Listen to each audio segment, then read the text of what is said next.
শাকিব খান অনেকদিন আগে একটা ইন্টারভিউ একটা ছোট্ট গল্প বলছিল। আপনারা অনেকেই হয়তো শুনছেন বন্ধুরা, সেই গল্পটা অনেকের হয়তো মনেও নাই। আমি একটু মনে করাই দিই। গল্পটা ছিল এরকম, শাকিব খান বলতেছিল যে এক গ্রামে একটি ছেলে, বেশ ভালো স্টুডেন্ট, গরিবের ছেলে, পড়াশোনা করছে, বেশ ভালো রেজাল্ট করছে পড়াশোনায়। তো গ্রামের অন্যান্য লোকজন বলছে, পড়াশোনা করে কী হইব, এ তো পাস করতে পারবে না। তো ছেলেটা পাস করলো, মানে ম্যাট্রিক পাস করলো বা ইন্টারমিডিয়েট পাস করলো। তো ছেলের বাবা বলছে, এই দেখো দেখো আমার ছেলে কিন্তু পাস করে গেছে। বলে পাস করলে কী হইব, চাকরি পাবে না তো। তো ছেলেটা একসময় চাকরিও পেলো। তো চাকরি পাওয়ার পর তার বাবা গ্রামে গিয়ে বললো, দেখো দেখো আমার ছেলে তো চাকরিও পেয়ে গেছে। তখন ওই লোকজন বলছে যে চাকরি পাইলে কী হইব, বেতন তো পাইবো না। শেষ পর্যন্ত বেতনও পাইছে। গল্পটা শাকিব খান এই জন্য বলছিল যে আমরা কোনো কিছু স্টার্ট করলে না প্রথম থেকেই নেগেটিভ কথা বলি। বিশেষ করে শাকিবের ক্ষেত্রে এটা আমরা বারংবার দেখছি। সেই ইন্ডিয়ান সিনেমা করার থেকে শুরু করে, সেই কো প্রোডাকশনের ছবি করার থেকে শুরু করে, কোনো বিগ বাজারের ছবি করার থেকে শুরু করে এই নেগেটিভ আলোচনাগুলো আছে। দেখেন, আমি কথাটা কেন বললাম যে বরবাদ নামে একটা সিনেমা হচ্ছে এটা গত বছর অক্টোবরে সাইন করা, কিন্তু যে কোনো কারণেই এতদিন হয় না, বিভিন্ন রকম ঝামেলা ছিল, লাস্ট আমাদের বৈষম্য বিরোধী আন্দোলন ইত্যাদি মিলাইয়া ছবিটা এতদিন হয় না, এখন হচ্ছে। এখন প্রযোজক সাহেব এবং পরিচালক সাহেব অফিসিয়ালি ডিক্লেয়ার দেন নাই, কিন্তু একটা ইন্টারভিউ বলছে হচ্ছে এবং চমক আসতেছে। উনি কিন্তু কখনোই বলে নাই, ওনার মুখ দিয়ে বলে নাই যে আমার এই ছবিটার বাজেট 15 থেকে 20 কোটি টাকা। উনি বলে নাই, কিন্তু বাজারে এটা চাউর হয়ে গেছে। এই ছবিটা 15 থেকে 20 কোটি টাকা, 15 কোটি টাকা কনফার্ম, বাড়তেও পারে। আমরা বলতেছি, মানে কন্টেন্ট ক্রিয়েটাররা বলতেছি, কিন্তু শুধু বলছে ছবিটা হবে আগামী মাসের দিকে, তারা অ্যানাউন্সমেন্ট করবে। সমস্ত আলোচনায় অ্যানাউন্সমেন্ট করার পরে হওয়া উচিত, আমারও উচিত ছিল অ্যানাউন্সমেন্ট করার পরেই কোনো ব্লগ বানানো। কিন্তু আমি না সহ্য করতে পারলাম না বন্ধুরা। এই যে বাজারে 15 কোটি 20 কোটি টাকার কথা উঠতেছে, এর জন্য কিছু মানুষ, কিছু কন্টেন্ট ক্রিয়েটার, কিছু চলচ্চিত্রের বোধধারা তিরস্কার করতেছে। একজন তো বলেই দিছে যে 15 কোটি টাকা প্রযোজক একসাথে দেখছে কিনা। আরেক কন্টেন্ট ক্রিয়েটারে দেখলাম, ওনার বিশ্বাস হয় না, এটা কি করে পসিবল। আরে ভাই, যার বিয়া তার খবর নাই, ফাড়া পড়শির ঘুম নাই, এই অবস্থা হয়েছে। আপনারা যে বলছেন, ওই প্রযোজক বা পরিচালক কোথাও বলেছে 15 বা 20 কোটি টাকা? আর যদি বলেও থাকে, সে পারবে কি পারবে না তার ব্যাপার। আপনারা কেন সমালোচনা করতেছেন? সমালোচনা করার মূল কারণ হইল শাকিব খান।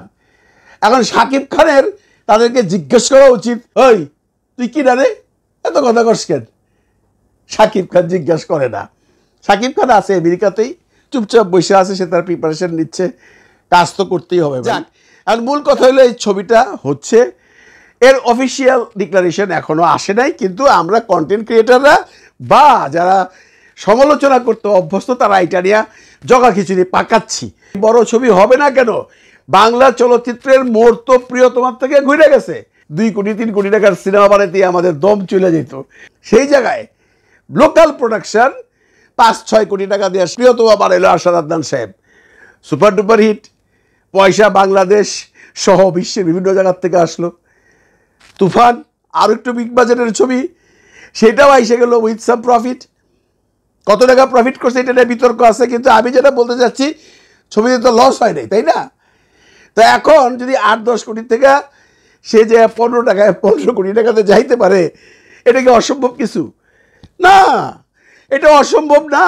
বিকজ শাকিব খানের এখন যে হাইপ আছে, এখন সে যে পজিশনে আছে, শাকিব খানের ছবি যদি ছবির মতো বানানো যায়, তাহলে ছবির থেকে 10-15 কোটি টাকা তোলা কোনো ব্যাপার না। কারণ আমরা কিন্তু শুধুমাত্র বাংলাদেশের উপরেই বসে আছি না, সারা বিশ্বে ছবিটা চলে। বিশ্বে বলতে যেখানে বাঙালিরা আছেন, big market, America, Canada, Europe, Australia, সব জায়গায় তো চলতেছে।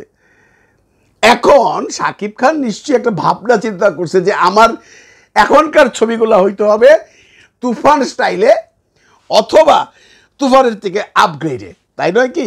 তা তো চলবে না, আপনারা জানেন। শাকিব খানের চয়েসের ব্যাপারেও আপনারা ফেলে দিতে পারবেন না। সে অনেক হিসাব কিতাব করে তারপরে সিনেমা সাইন করে। অনেকেই বলতেছেন, মেহেদী হাসান হৃদয় প্রথম থেকেই বলতেছেন, এ নাটকের ডিরেক্টর কি সিনেমা বানাবে। আপনারা কিন্তু ভুলে গেছেন যে হিমেল আশরাফ নাটক থেকে আইসা তিনটা ফ্লপ ছবি দিয়া প্রিয়তমা বানাইছিল। 3টা ফ্লপ ছবি ছিল তার, নাকি 2টা ফ্লপ ছবি ছিল। শাকিব খান কেন করলো? শাকিবের কনফিডেন্স ছিল। এবং একটা কথা জানি না রেখেন, এই যে 200-250 সিনেমা করার পর 25-26 বছর ইন্ডাস্ট্রিতে থাকার পর শাকিবের নিজস্ব একটা এক্সপিরিয়েন্স আছে। সে তার ব্রেনটাকেও কাজে লাগায়। যে কোনো দৃশ্য যখন নতুন কোনো পরিচালক বিশেষ করে থাকে, সিনিয়র পরিচালকদের কথা বাদ দিলাম, সেখানে সে কোনো অ্যাডভাইস দেয় না, হয়তো বা মাঝে মধ্যে বলে বস এটা এরকম করলে হয় না। বিগ পরিচালক যারা আছেন, কিন্তু নতুন যারা আছেন তাদের সাথে শাকিব অত্যন্ত কোঅপারেশন করে। প্রয়োজনে সব কিছু বুঝাইয়া দেয়, প্রয়োজনে বলে তুমি এটা এইভাবে যাও। সাকসেস না? প্রিয়তমা সাকসেস। রাজকুমার তেমন না, ফ্লপ তো আর না, হিট ছবি, এত প্রফিট করতে পারে নাই। হিমেল আশরাফ করে নাই, তাহলে মেহেদী হাসান, হৃদয় কেন পারবে না? 100 নাটক বানানোর যার এক্সপিরিয়েন্স আছে সে পারবে না, এই কথাটা কেন আপনারা বলতেছেন? এখন অবশ্য থামছে। এখন যখন শুনতেছেন 15 কোটি 20 কোটি, তো ওরা এত কথাবার্তা কয় না। পারবে ভাই, পারবে, কারণ পিছনে শাকিব খান আছে, শাকিবের ভবিষ্যৎ জড়িত আছে। সেটা নিশ্চয়ই চাইবো না উল্টাপাল্টা সিনেমা করতে, উল্টাপাল্টা গল্পের সিনেমা করতে, উল্টাপাল্টা পরিচালক যেভাবে ইচ্ছেভাবে কাজ করবে, চাইবে না। কাজে আমাদেরও তো মাথা ব্যথা হওয়ার দরকার নাই।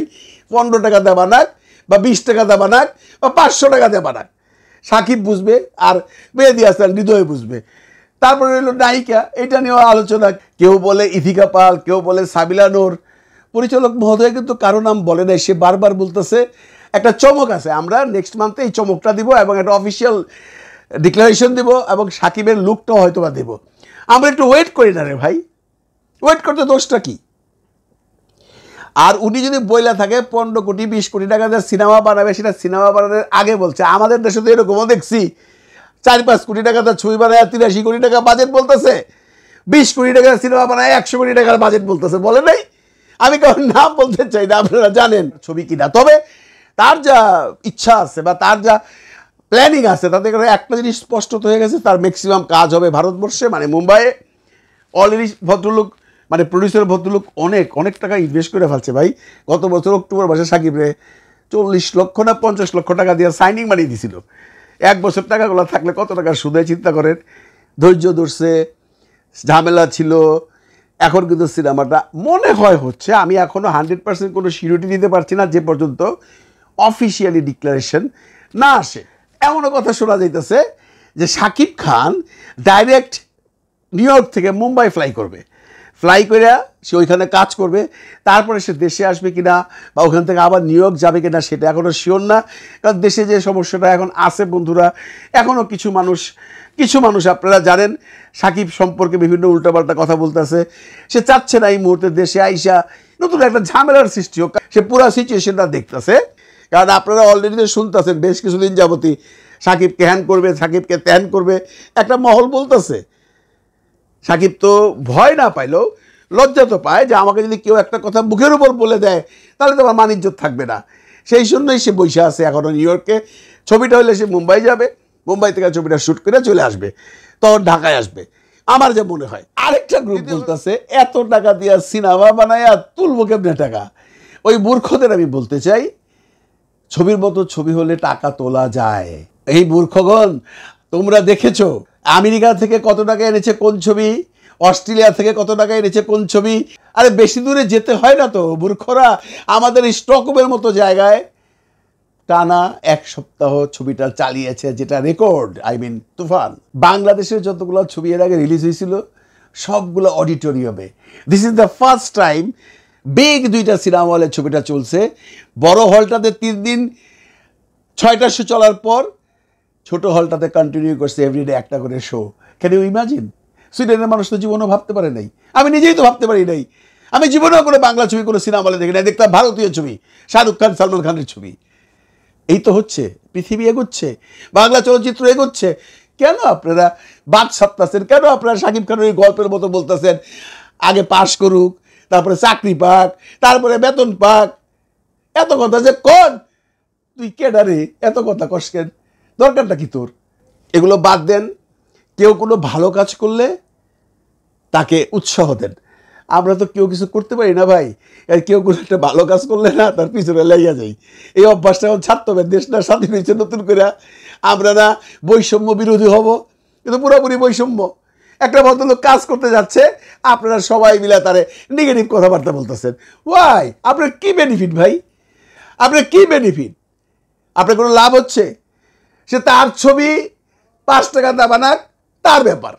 তার মুরগি সে পাছা দিয়ে জবাই করুক, আপনার অসুবিধা কি? এগুলা বাদ দেন।